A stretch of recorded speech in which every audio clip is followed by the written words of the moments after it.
Pozri sa na svoje jahody v záhrade. Sú malé, zoschnuté, plné fľakov a kyslé ako citrón. Je to len a len tvoja chyba. Prestaň sa vyhovárať na zlé počasie, sucho alebo zlú odrodu. Pravda je taká, že svoje rastliny doslova týraš. Zobuď sa, každý rok opakuješ ten istý nezmysel. Čakáš obrovské, sladké plody veľkosti dlane, ale na konci sezóny zberáš len smiešný, drobný odpad. Teraz je ten najdôležitejší mesiac.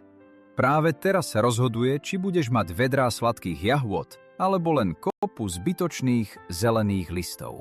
Záhradkársky priemysel ťa krmi klamstvami.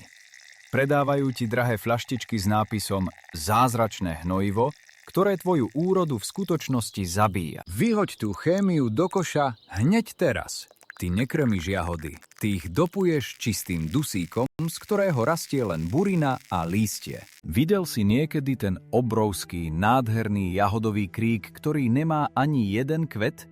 To je tvoja práca. Prekrmil si ho dusíkom. Rastlina je zmétená. Namiesto toho, aby energiu tlačila do kvetov a tvorby obrovských plodov, buduje si listy.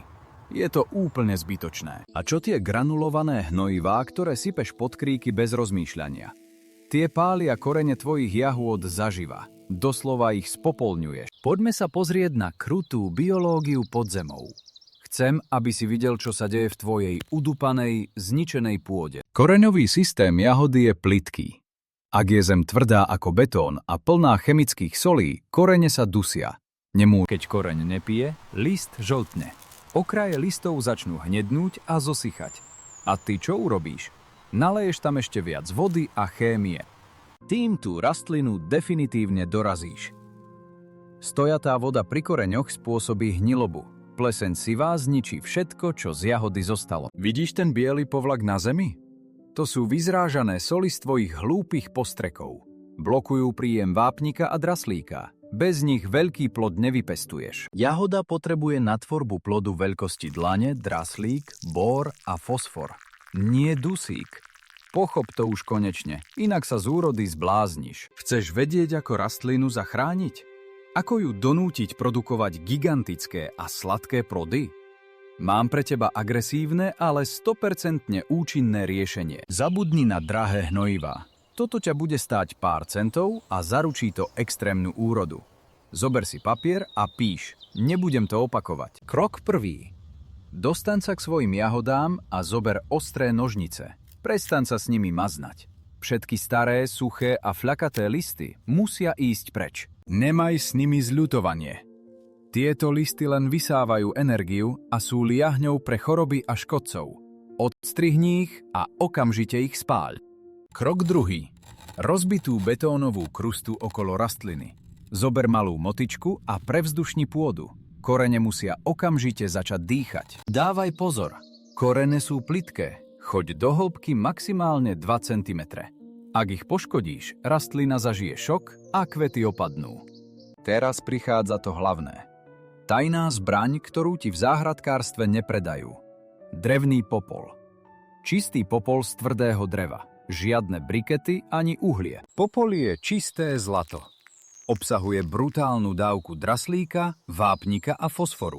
Presne to, čo jahoda potrebuje, aby plody explodovali do obrovských rozmerov. Nasyp jednu plnú hrstť popola okolo každého kríka. Nedávaj ho priamo na stred rastliny, spáliš ju. Syp ho do kruhu okolo koreňov. Myslíš si, že to stačí? Ani zďaleka. Ak neurobíš ďalší krok, popol zostane ležať na zemi a rastlina z neho nebude mať vôbec nič. Kyselina boritá.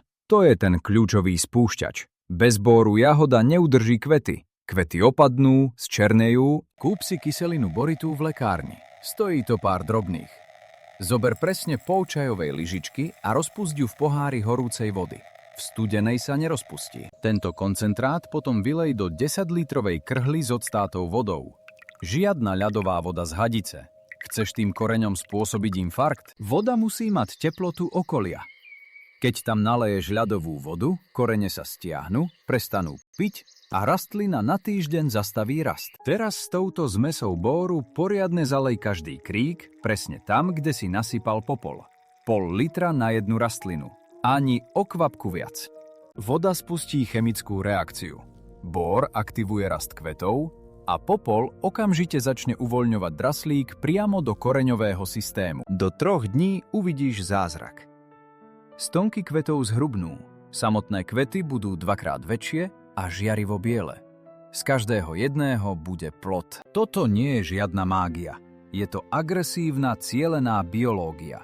Dávaš rastline presne tie stavebné bloky, ktoré potrebuje na stavbu gigantických plodov. Ale varujem ťa, ak tento proces preženieš a nasypeš tam toho popola kilo, spáliš zem na uhoľ a jahody ti zdochnú do rána. Dodržuj presné dávkovanie. Pol lyžičky bóru, 1 hrst popola, pol litra vody. Nič nepridávaj, nič neuberaj. Po tomto zásahu musíš udržať vlahu. Jahoda nesmie vyschnúť. Zober slamu. Nie seno plné semien buriny, ale čistú slamu. Namulčuj to. Slama udrží vlhkosť, zabráni rastu buriny a čo je najdôležitejšie, tvoje obrovské plody nebudú ležať v blate a hniť. Pleseň sivá z teba nedostane ani gram úrody. Plody budú v suchu, čisté a zaliate slnkom, pripravené naberať cukor. Toto spravíš iba jeden jediný raz za sezónu. Práve teraz, v čase pred kvitnutím alebo počas prvých kvetov. Viac to neopakuj. Ak si lenivý a neurobíš to, dobre.